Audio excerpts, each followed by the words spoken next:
स्वागत है आप सभी का DLS न्यूज पर एक बार फिर से। आइए बात करते हैं दोस्तों, आज हो चुका है 19 मई 2020 मंगलवार और आज के मुख्य समाचार today breaking news India news headlines news के इस वीडियो में जानेंगे देश भर की तमाम बड़ी खबरों के अपडेट्स को। जहां आज चीनी वायरस को लेकर भी एक बड़ी खबर है, संक्रमित पॉजिटिव लोगों की संख्या का आंकड़ा बहुत ज्यादा पहुंच चुका। बताएंगे आपको पूरी बड़ी खबर। इसके अलावा लॉकडाउन 4 में कुछ और नए नियम भी लागू किए गए हैं, वो भी आपके लिए जानना जरूरी है। साथ ही प्राइवेट नौकरी करने वालों के लिए भी एक बड़ी खबर है। एक एक करके सभी खबरों को जानेंगे दोस्तों, बिल्कुल ध्यान से बने रहेगा हमारे साथ इस वीडियो में और एकदम पूरा लास्ट तक जरूर देखिएगा। मैं आपका बिना टाइम वेस्ट किए सीधे ले चलता हूँ आपको पहले अपडेट में। तो बड़ी खबर देख पा रहे कि चीन को अब एक और बड़ा झटका लगा है। इस जर्मन कंपनी ने भी कारोबार समेट दिया और आगरा में फैक्ट्री लगाएगी। जी हाँ, हाल ही में आपको बता दोस्तों, लावा कंपनी ने भी ये डिसाइड किया था कि चीन से हटाकर वो भारत में आ रही है, लेकिन लावा के बाद अब एक जर्मन की फुटवियर कंपनी है ना, वो भी भारत में शिफ्ट होने जा रही है। उस फुटवियर ब्रांड का नाम है वॉन वेलेक्स, जो की जूते चप्पल बनाने वाली कंपनी है। ये भी अब चीन से सीधे भारत में शिफ्ट होने जा रही है। ये भारत के लिए बड़ी ही अच्छी बात है दोस्तों। चीन को झटका लग रहा है, कई सारी कंपनियां भारत में शिफ्ट हो रही हैं और सरकार भी विदेशी कंपनियां जो भारत में आना चाह रही हैं उनको कई सारी छूट वगैरह भी दे रही है, जमीन उपलब्ध कराना वगैरह वगैरह। तो ये राहत की बात है। चलिए अगली खबर है दोस्तों की 1 से 15 जुलाई तक होगी CBSE की 10वीं और 12वीं की परीक्षाएं। डेट शीट इसको लेकर जारी हो चुकी है। जहाँ अगर आप CBSE के स्टूडेंट्स है तो जरा ध्यान से समझ लीजिएगा, क्योंकि CBSE की परीक्षा की तारीखों का ऐलान हो चुका है। ये देख सकते हैं आप तारीखों की डिटेल और लिस्ट भी स्क्रीन पर टाइम टेबल दिया हुआ पूरा। CBSE ने 12वीं परीक्षा के लिए डेट शीट जारी कर दी है, क्योंकि दोस्तों इस एग्जाम को चीनी वायरस की वजह से टाल दिया गया था और ऐसे में 12वीं की परीक्षाएं 1 जुलाई से 15 जुलाई के बीच होगी। और इसके साथ ही नॉर्थ ईस्ट दिल्ली में 1 जुलाई से 15 जुलाई तक CBSE की 10वीं की परीक्षाएं होगी। तो ये ज्यादा जानकारी आप देख सकते हैं स्क्रीन पर, और भी आप CBSE के ऑफिशियल पोर्टल पर जाकर के जानकारी चेक कर लीजिएगा। ठीक है, चलिए अगली खबर है दोस्तों, आपके PF बचत को लगेगा दोहरा झटका। चीनी वायरस के संकट में EPFO ने एक बड़ा फैसला लिया। जी हाँ, कर्मचारी भविष्य निधि संगठन जो है ना EPFO, उसने नियोक्ताओं को EPF में देर से डिपॉजिट करने की अनुमति दे दी है। EPFO के इस फैसले से कर्मचारियों को 2 तरीकों से नुकसान होगा। पता है कैसे?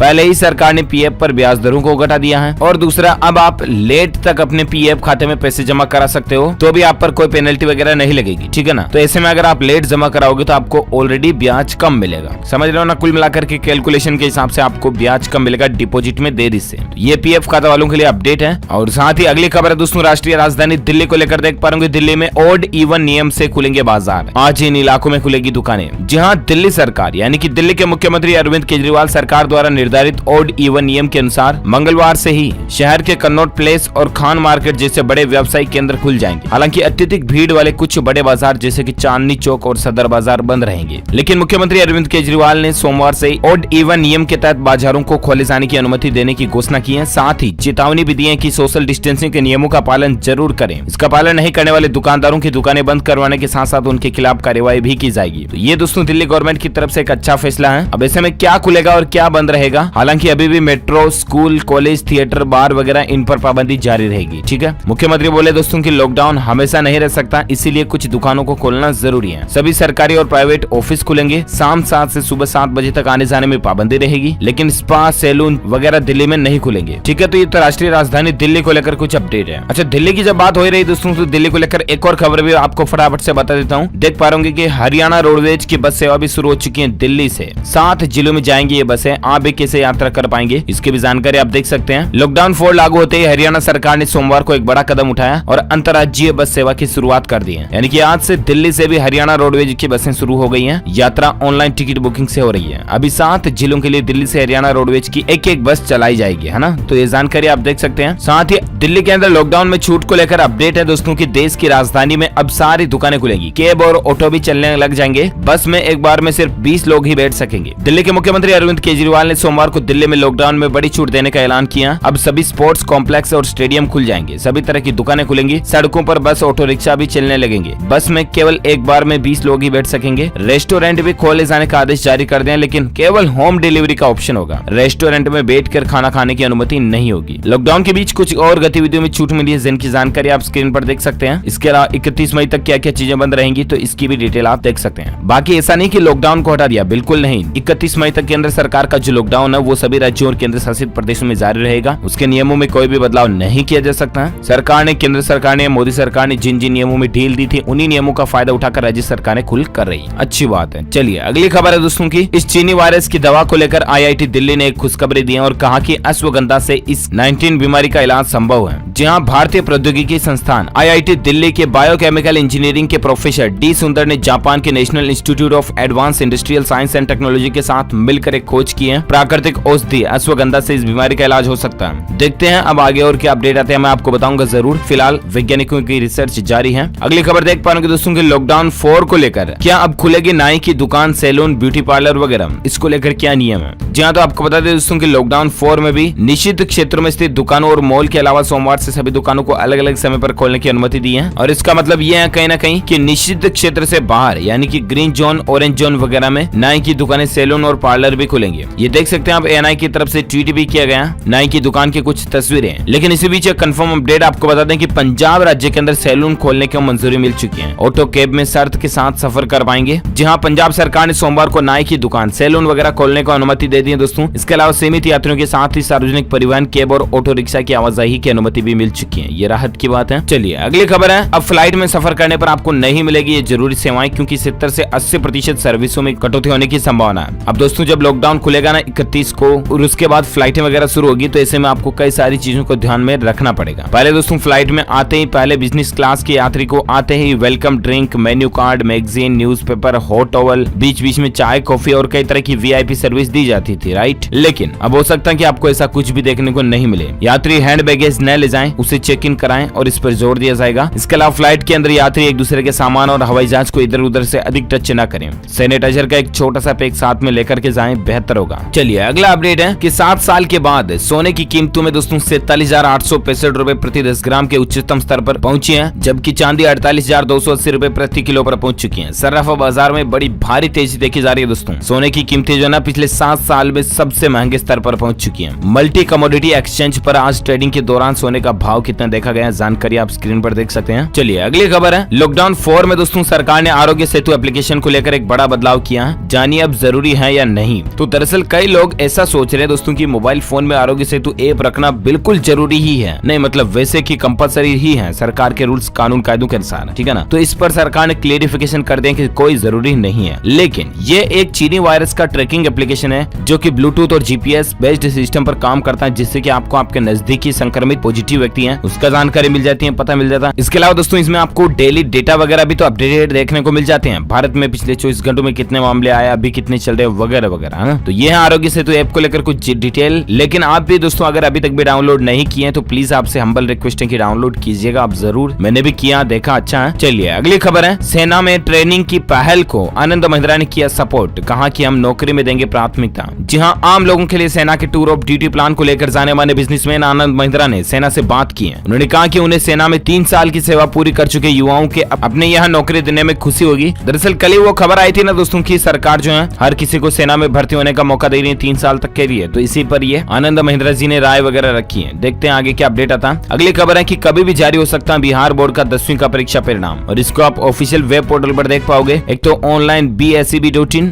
या बिहार बोर्ड online.bihar.government.in इस पर देख पाओगे, या अदरवाइज इंडिया रिजल्ट के ऊपर भी देखने को मिल जाएंगे। तो जैसे ये रिजल्ट अनाउंस होता है हम आपको DLS न्यूज के ऊपर एक सेपरेट वीडियो अलग से बना देंगे, ठीक है। फिलहाल अपन नजर डालते हैं अगली खबर देख पाओगे कि शुक्र है कि लॉकडाउन है, वरना दोस्तों हालात देखिए 55 दिनों में इस चीनी वायरस के मामले 1 लाख के करीब पहुंच चुके हैं भारत में। वहीं अनऑफिशियल डेटा के अनुसार तो 1 लाख से ऊपर भी पहुंच चुके हैं, ठीक है ना। जरा रुकिए मैं आपको बताऊंगा सभी जानकारी। लेकिन हाल ही का ताजा जो आंकड़ा और रिसर्च सर्वे निकल कर आ रहा है, ये वाकई में चौंका देने वाला कि अगर भारत में सही समय पर लॉकडाउन लागू नहीं होता ना तो देश में अभी संक्रमित लोगों की संख्या 53 लाख से ज्यादा हो सकती थी। इसका मतलब आप अंदाजा लगा सकते हैं दोस्तों कि लॉकडाउन लगाना कितना जरूरी था। और इसीलिए अभी भी आपसे रिक्वेस्ट है कि प्लीज ये लॉकडाउन का चौथा चरण जो चल रहा है इसमें भी आप ईमानदारी से इसी तरह से पेशेंस के साथ इसका पालन करें, ज्यादा बेहतर होगा। चलिए अगली खबर है दोस्तों कि भारत में 1 लाख के करीब पहुंच चुका है इस बीमारी का आंकड़ा। एग्जैक्ट आंकड़ों की अगर बात करें ना स्वास्थ्य मंत्रालय की तरफ से जारी आंकड़ों के अनुसार तो 96,169 भारत में टोटल संक्रमितों की संख्या हो गई है, ठीक है। 3,000 से ज्यादा लोगों के जान जाने की भी खबर है। लेकिन अनऑफिशियल डेटा जो है ना मीडिया रिपोर्ट्स के मुताबिक दोस्तों 1 लाख से भी ज्यादा हो चुकी है इस बीमारी से पॉजिटिव मरीजों की संख्या। रिकवरी रेट बढ़कर 38.29% हुआ है। लेकिन भारत में इससे संक्रमित लोगों की टोटल संख्या अनऑफिशियल डेटा के अनुसार दोस्तों 1,03,26 हो चुकी है। ये सिर्फ मीडिया रिपोर्ट्स के अनुसार डेटा है, जबकि ऑफिशियली भारत के स्वास्थ्य मंत्रालय की तरफ से जो डेटा है उसके अनुसार टोटल संक्रमित की संख्या 96,169 है, ठीक है ना। पिछले 24 घंटों में 5,000 से ज्यादा मामले देखे गए और अनऑफिशियली 1 से ऊपर निकली गई फाइनली। तो अब आप अंदाजा लगा सकते हैं दोस्तों कि हालात कितने ज्यादा गंभीर हो चुके हैं अभी, और इसलिए मास्क का इस्तेमाल करें और सोशल डिस्टेंसिंग का पालन करें, ठीक है ना। फिलहाल अपन सीधा सीधे बढ़ते हैं आगे अगली खबर में, जहां दुनिया भर में दोस्तों इससे संक्रमित लोगों की संख्या 48,56,000 से ज्यादा हो चुकी है। इटली के प्रधानमंत्री ने कहा कि देश के लिए आने वाले कुछ महीने काफी मुश्किल होंगे। इसके अलावा दोस्तों इटली में रेस्टोरेंट्स, बार और सैलून वगैरह को खोल दिया गया।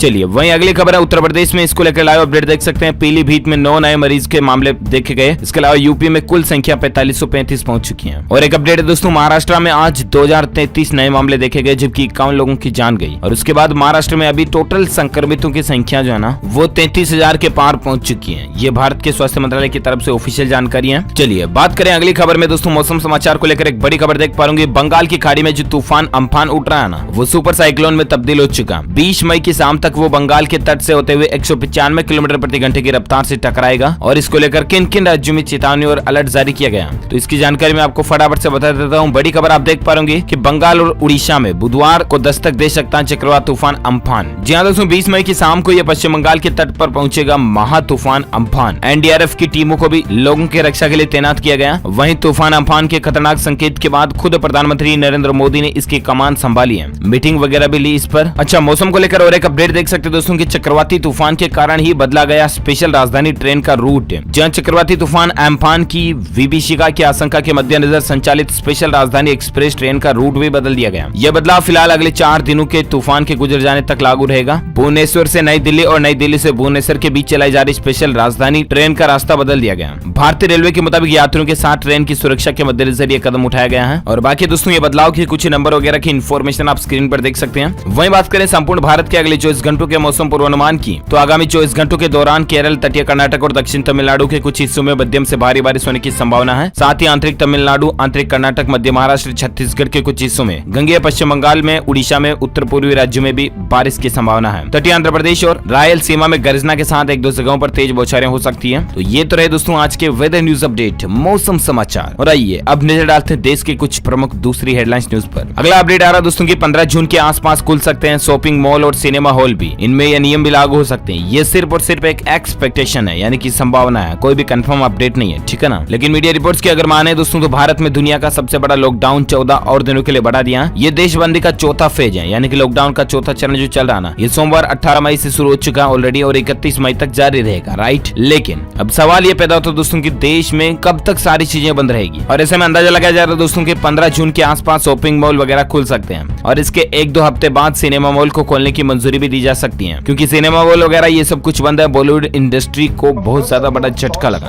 वैसे देखा जाए तो सभी प्रकार की इंडस्ट्रियों को बड़ा झटका ही लगा है लॉकडाउन के दौरान तो, लेकिन फिर भी इस तरह का मसला और अपडेट चल रहा। सिनेमा हॉल के लिए कुछ नियम आएंगे, जिसमें अजय बिजली आगे कहते हैं दोस्तों कि सिनेमा हॉल में बैठने में कुछ बदलाव किए जा सकते हैं, जैसे कि फैमिली एंड ग्रुप को एक साथ बिठाया जाएगा, वहीं दूसरे लोगों को बिठाने के लिए कुछ दूरी रखी जाएगी। लॉकडाउन के बाद जल्दी मूवी रिलीज हो सकती है। वहीं सभी लोगों के लिए भी OTT प्लेटफॉर्म पर मूवी रिलीज करना काम आसान नहीं है। तो ये अपडेट चल रहे हैं। चलिए अगली खबर है दोस्तों, स्विगी कंपनी 1100 कर्मचारियों को बाहर रास्ता दिखाएगी। इन कर्मचारियों को वित्तीय मदद तो करेगी लेकिन नौकरी से हटाएगी। साथ ही अगली खबर है कि लॉकडाउन 4 के दौरान आधार कार्ड को लेकर एक बड़ी खबर आई है। जल्द ही आप करा पाएंगे जानकारी अपडेट और बनवा पाएंगे नया कार्ड। जी हाँ, क्योंकि अभी लॉकडाउन चल रहा है और इसको लेकर आधार सेंटर वगैरह काफी बंद है। इसी के कारण दोस्तों उदय ने ये ट्वीट भी किया, आप देख पाएंगे, important announcement, dear all, our registrar are preparing for resuming of Aadhaar service wherever it is being permitted by the state district authorities as per the new guidelines of lockdown 4। यानी कि lockdown 4 की नई guideline के अनुसार दोस्तों राज्य और जिला प्राधिकरण अनुमति देंगे, वैसे आधार सेंटर को खोल दिया जाएगा और तब आप अपने अपडेशन वगैरह के काम आसानी से करा पाएंगे, ठीक है। चलिए अगली खबर है, मारुति सुजुकी ने डिलीवर कर दी है 5000 गाड़ियां। देश भर में मारुति सुजुकी के 1350 शोरूम शुरू भी हो चुके हैं। रात की बात है ऑटो इंडस्ट्री में। अगली खबर है दोस्तों की घास बेचने वाली की बेटी को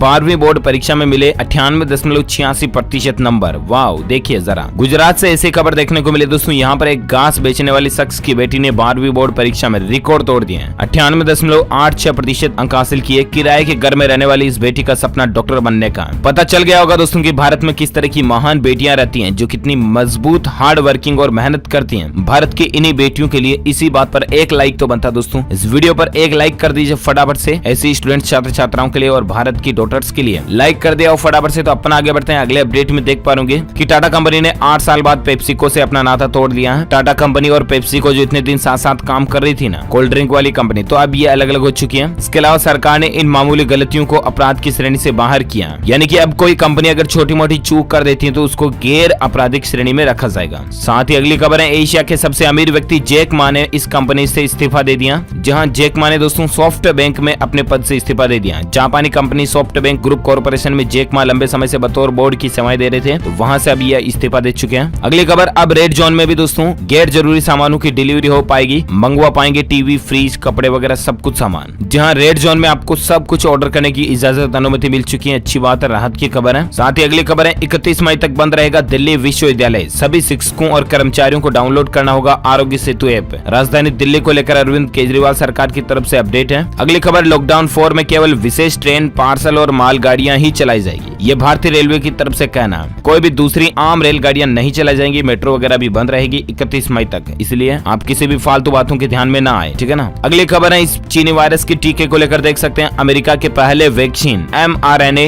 1273 का इंसानी ट्रायल सफल रहा। इस वैक्सीन को बनाने वाली कंपनी दोस्तों मॉडर्ना का शेयर 30% तक चढ़ गया ये वैक्सीन बनाने के बाद से, क्योंकि सिर्फ 42 दिनों में हमें इससे बेहतर डेटा की उम्मीद नहीं थी, ये कहना है मॉडर्ना के CEO का। और भगवान करे दोस्तों जल्द से जल्द बस इस चीनी वायरस की वैक्सीन तैयार हो जाए ना, बस और कुछ नहीं चाहिए अभी इस दुनिया को फिलहाल। ओके दोस्तों, तो इसी के साथ ही ये आज की बड़ी खबरें, मुख्य समाचार, today breaking news, India news, headlines news का अपडेट वीडियो फिनिश होता है। वैसे आप मुझे नीचे कमेंट करके बताना दोस्तों कि आखिर आपको क्या लगता है, 31 मई के बाद भी लॉकडाउन बढ़ सकता है या लॉकडाउन को बढ़ाना चाहिए या नहीं? आपकी क्या राय विचार आप मुझे नीचे कमेंट करके बताएगा, मैं जानना चाहूंगा जरूर। और साथ ही फिलहाल आगे बढ़ते हैं अगले अपडेट में दोस्तों। तो अगर आपने अभी तक इस वीडियो को लाइक नहीं किया तो लाइक कर दीजिए और शेयर भी कर दीजिए अपने दोस्तों के साथ फेसबुक और व्हाट्सएप पर। और अगले अपडेट में दोस्तों अगर आपने अभी तक इस चैनल को सब्सक्राइब नहीं किया तो सब्सक्राइब कर दीजिए और साथ ही बेल आइकन भी दबा दीजिए ताकि आपको रोजाना की ताजा खबरें, ब्रेकिंग न्यूज अपडेट तुरंत आपके मोबाइल पर मिलते रहेगी। Thank you, take care, good bye, जय हिंद, जय भारत, वंदे मातरम।